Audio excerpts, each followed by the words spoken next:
नमस्कार दोस्तों, क्या आप जानते हैं कि भगवान श्री कृष्ण का साम्राज्य सिर्फ इस धरती पर ही नहीं, बल्कि हर भक्त के दिल में भी बसता है। लेकिन आज हम आपको श्री कृष्ण के उस अदृश्य साम्राज्य के बारे में बताने जा रहे हैं, जो धरती की सतह पर नहीं, बल्कि समुद्र की गहराइयों में खोया हुआ है। यह वही स्थान है, जहाँ कभी श्री कृष्ण ने अपनी सत्ता की शुरुआत की थी, जहाँ का हर कण कृष्ण लीलाओं का साक्षी रहा है। लेकिन आज वहाँ सिर्फ समुद्र की लहरों की गूंज सुनाई देती है। गोमती नदी और अरब सागर के संगम पर स्थित यह नगर, विश्वास और इतिहास को जोड़ने वाला एक पवित्र स्थल है। भारत के पश्चिमी तट पर, गुजरात के सौराष्ट्र जिले की ओर जब आप बढ़ते हैं, तो दूर से ही आसमान को चीरती हुई धर्म ध्वजा दिखाई देती है। यह ध्वजा सनातन धर्म का प्रतीक है और यह संदेश देती है कि यहाँ से मोक्ष का पवित्र मार्ग शुरू होता है। यहीं से हिंदू धर्म की तपोभूमि की शुरुआत होती है और यहीं से द्वारकाधीश का साम्राज्य शुरू होता है, जिसका कुछ हिस्सा आज समुद्र की गहराइयों में गुम हो चुका है।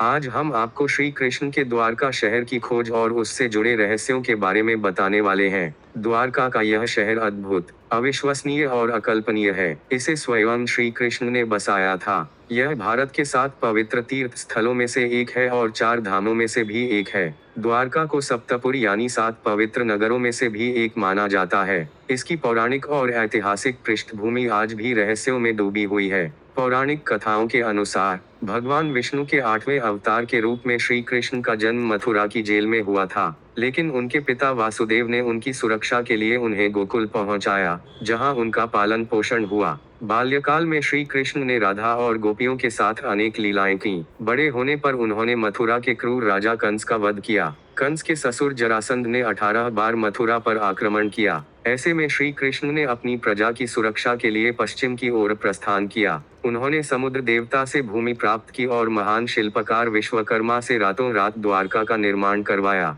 यह नगर विशाल दीवारों से घिरा हुआ था और इसकी वास्तुकला अद्भुत थी। द्वारका में लगभग 900 महल थे, जिनकी दीवारें सोने की बनी थीं। यह शहर पूरी तरह से किलेबंद था और यहाँ सिर्फ समुद्र के रास्ते से ही पहुंचा जा सकता था। लेकिन श्री कृष्ण ने जिस भव्य नगरी को बसाया था, वह अचानक समुद्र में समा गई। आखिर ऐसा क्या हुआ कि द्वारका समुद्र की गहराइयों में डूब गई? महाभारत के अनुसार महायुद्ध के बाद गांधारी ने श्री कृष्ण को श्राप दिया था कि जिस तरह कौरवों का नाश हुआ है, उसी तरह यदुवंश का भी नाश होगा। धीरे धीरे द्वारका में हालात बिगड़ने लगे। यदुवंशी आपस में ही लड़कर मरने लगे। बलराम ने भी इन हालातों से दुखी होकर अपना शरीर त्याग दिया। बलराम के देह त्याग के बाद श्री कृष्ण वन में अकेले विचरण करने लगे। एक दिन वह एक पेड़ की छांव में बैठ गए। तभी जरा नामक एक शिकारी ने उनके पैर के अंगूठे को हिरण का मुख समझकर तीर चला दिया। जब शिकारी ने श्री कृष्ण को देखा, तो उसने क्षमा मांगी। श्री कृष्ण ने उसे अभयदान दिया और फिर अपना शरीर त्याग दिया। श्री कृष्ण के देह त्याग के बाद अर्जुन ने द्वारका जाकर वासुदेव से कहा कि नगर के शेष लोगों को हस्तिनापुर ले जाने की तैयारी करें। जब श्री कृष्ण ने इस धरती को छोड़ा, तो उनके प्रस्थान के बाद अर्जुन ने प्रभास क्षेत्र जाकर सभी यदुवंशियों का अंतिम संस्कार किया। अगले ही दिन वासुदेव जी ने भी प्राण त्याग दिए। अर्जुन ने उनका अंतिम संस्कार किया और फिर द्वारका के बचे हुए लोगों, विशेषकर महिलाओं और बच्चों को लेकर नगर से निकल गए। जैसे ही उन्होंने नगर छोड़ा, द्वारका का राजमहल और पूरी नगरी समुद्र की गहराइयों में समा गई। कहा जाता है कि माता गांधारी के श्राप के अलावा ऋषियों ने भी श्री कृष्ण के पुत्र साम्ब को श्राप दिया था, जिसके कारण द्वारका का विनाश हुआ। कहानी कुछ इस प्रकार है कि एक बार महर्षि विश्वामित्र, देव ऋषि नारद और कव द्वारका पधारे थे। तब यादव वंश के कुछ लड़कों ने श्री कृष्ण के पुत्र साम्ब को स्त्री वेश में ऋषियों के सामने पेश किया और कहा कि यह स्त्री गर्भवती है। उन्होंने ऋषियों से पूछा कि गर्भ में पल रहा शिशु लड़का होगा या लड़की। ऋषियों ने इस उपहास से नाराज होकर श्राप दिया कि इसके गर्भ से एक लोहे का मुसल जन्म लेगा, जिससे पूरे यादव वंश का नाश होगा। महाभारत के अनुसार जब श्री कृष्ण ने इस पृथ्वी को छोड़ा, तब द्वारका का अंत हुआ और इसी दिन कलयुग की शुरुआत भी मानी जाती है। पौराणिक कथाओं के अनुसार जिस दिन श्री कृष्ण ने इस दुनिया को छोड़ा, उसी दिन समुद्र ने द्वारका को निगल लिया। हालांकि ऐसा कहा जाता है कि भगवान कृष्ण के महल को समुद्र के देवता ने बचा लिया था। कुछ सिद्धांतकारों का यह भी मानना है कि द्वारका के डूबने के पीछे कोई तकनीकी युद्ध था। कुछ शोधकर्ताओं का दावा है कि द्वारका पर किसी शक्तिशाली ऊर्जा हथियार से हमला किया गया था, जिससे शहर में भयानक तबाही मची। कहा जाता है कि यह हमला किसी उड़ने वाली मशीन या स्पेसशिप से हुआ था, जिसने ऊर्जा हथियार का उपयोग करके द्वारका को नष्ट कर दिया था। हमले के बाद शहर का बड़ा हिस्सा खंडहर में बदल गया। द्वारका के इस विनाश के पीछे के रहस्य को जानने के लिए कई खोजें की गईं। महाभारत के अनुसार प्राचीन द्वारका समुद्र की गहराइयों में डूब गई थी। इसे लेकर भारतीय पुरातत्व विभाग और वैज्ञानिकों ने कई महत्वपूर्ण खोजें की हैं। द्वारका के अवशेषों को सबसे पहले भारत के वायुसेना के पायलटों ने देखा था, जब वे समुद्र के ऊपर से उड़ रहे थे। इसके बाद 1970 में जामनगर के गैजेटियर में इस बात का जिक्र किया गया। इससे पहले लोग द्वारका को एक काल्पनिक नगर मानते थे, लेकिन यह खोज इस विश्वास को तोड़ने वाली थी। 6ठी शताब्दी में गुजरात के भावनगर के शासक सोंगदत्त के एक शिलालेख में द्वारका का पहला ऐतिहासिक उल्लेख मिला था। इस शिलालेख में कहा गया है कि द्वारका सौराष्ट्र के पश्चिमी तट की राजधानी थी और यहाँ भगवान श्री कृष्ण निवास करते थे। इसके बाद से ही पुरातत्व विभाग ने द्वारका की खोज शुरू की। भारतीय वैज्ञानिक और council of scientific and industrial research CSIR के पूर्व प्रमुख डॉक्टर राजीव निगम ने भी महाभारत को आधार बनाकर इस खोज की पुष्टि की। महाभारत में उल्लेख है कि द्वारका समुद्र से निकाली गई भूमि पर बनाई गई थी। जब समुद्र का जल स्तर बढ़ा तो द्वारका डूब गई। इस रहस्य को जानने के लिए 1979 में प्रसिद्ध पुरातत्वविद डॉक्टर एस.आर. राव ने अपनी टीम के साथ खुदाई शुरू की। इस खुदाई में द्वारका के कई प्रमाण मिले, जिसमें एक 560 मीटर लंबी दीवार भी थी, जिसकी बनावट महाभारत के वर्णन से मेल खाती थी। खुदाई के दौरान लगभग 30 खंभे मिले, जबकि महाभारत के अनुसार द्वारका में कुल 50 खंभे थे। इसके अलावा खुदाई में ऐसे बर्तन मिले जो 1528 से 3000 ईसा पूर्व के समय के माने जाते हैं। खुदाई के दौरान कुल 500 से अधिक वस्तुएं मिलीं, जो द्वारका के ऐतिहासिक अस्तित्व की पुष्टि करती हैं। पत्थर के ब्लॉक, खंभे और सिंचाई प्रणाली के प्रमाण भी मिले। वैज्ञानिकों का मानना है कि भारत के पश्चिमी तट पर मिले इन पुरातात्विक अवशेषों की उम्र 9000 साल से भी अधिक हो सकती है।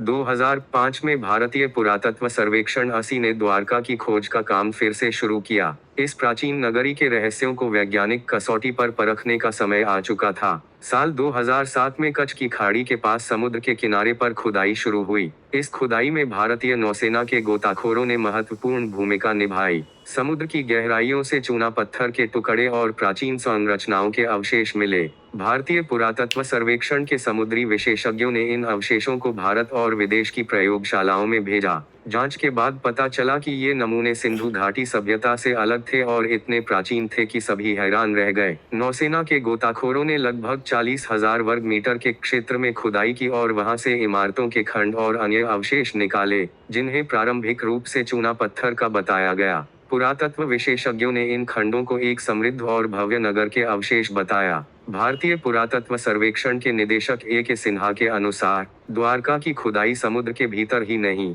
बल्कि जमीन पर भी की गई थी। जमीन के 10 मीटर नीचे खुदाई में सिक्के और कलाकृतियां मिलीं, जिनसे द्वारका के अस्तित्व की पुष्टि होती है। डॉक्टर आलोक त्रिपाठी, जो 2007 की खुदाई परियोजना के निदेशक थे, बताते हैं कि उन्होंने लगभग 2 नॉटिकल मील के दायरे में हाइड्रोग्राफिक सर्वे किया। इस सर्वे में नदी के प्रवाह के बदलने के प्रमाण मिले। इससे साफ होता है कि द्वारका की भौगोलिक स्थिति में भी महत्वपूर्ण बदलाव हुए थे। नौसेना के साथ किए गए इस तीसरे अभियान के शुरुआती परिणामों ने वैज्ञानिकों को चौंका दिया। इन अवशेषों को जब कार्बन डेटिंग के लिए विदेशों की प्रयोगशालाओं में भेजा गया, तो पाया गया कि ये नमूने करीब 9500 साल पुराने थे। विदेशी वैज्ञानिक भी इस खोज से हैरान थे। यह साबित करता है कि द्वारका कोई कल्पना नहीं थी, बल्कि एक वास्तविक शहर था। इस जगह से बड़ी संख्या में लंगर भी मिले, जो इस बात का संकेत देते हैं कि द्वारका एक प्रमुख बंदरगाह था। यह प्राचीन शहर भारत और अरब के बीच व्यापारिक संपर्क का एक महत्वपूर्ण केंद्र रहा होगा। संस्कृत में द्वारका शब्द का अर्थ होता है द्वार या प्रवेश द्वार।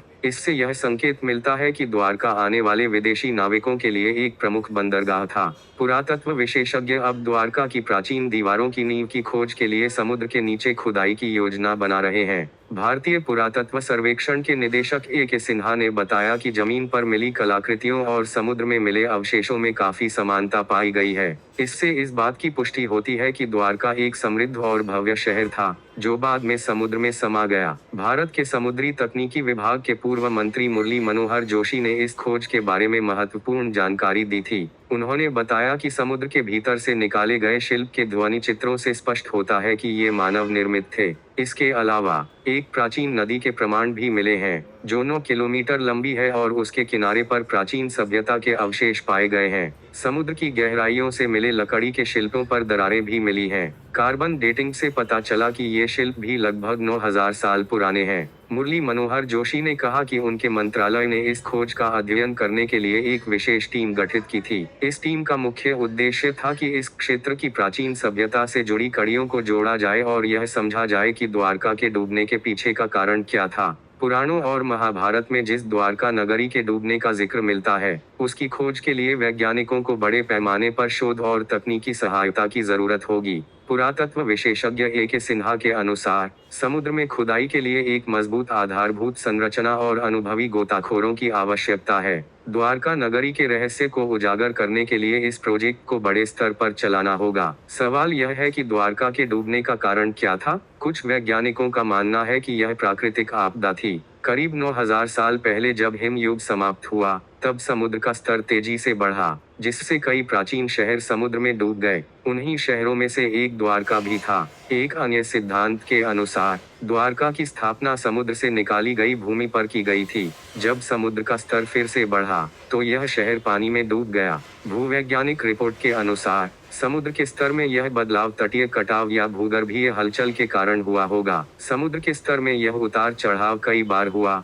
जिससे द्वारका पूरी तरह से समुद्र में समा गई। महाभारत में जिन 35 प्रमुख स्थानों का उल्लेख है, उनमें से कई आज भी मौजूद हैं, जैसे कि इंद्रप्रस्थ आज की दिल्ली है, हस्तिनापुर उत्तर प्रदेश का मेरठ जिला है, और कुरुक्षेत्र हरियाणा का एक प्रमुख जिला है। गांधार का संबंध आज के अफगानिस्तान से है। इसी तरह द्वारका भी आज के गुजरात में स्थित है। इस खोज के प्रमाणों ने यह सिद्ध कर दिया है कि द्वारका कोई काल्पनिक नगरी नहीं थी, बल्कि एक वास्तविक, समृद्ध और भव्य शहर था। द्वारका की खोज भारतीय इतिहास और संस्कृति के लिए एक बड़ी उपलब्धि है। भविष्य में इस खोज के और भी प्रमाण सामने आ सकते हैं, जो भारत के समृद्ध इतिहास को नए आयाम देंगे। तो दोस्तों, यह थी द्वारका नगरी की खोज और उसके डूबने की रहस्यमयी कहानी। अगर आपको यह जानकारी पसंद आई हो, तो वीडियो को लाइक करें, चैनल को सब्सक्राइब करें और कमेंट करके बताएं कि आपको द्वारका की इस अद्भुत कहानी के बारे में क्या लगता है।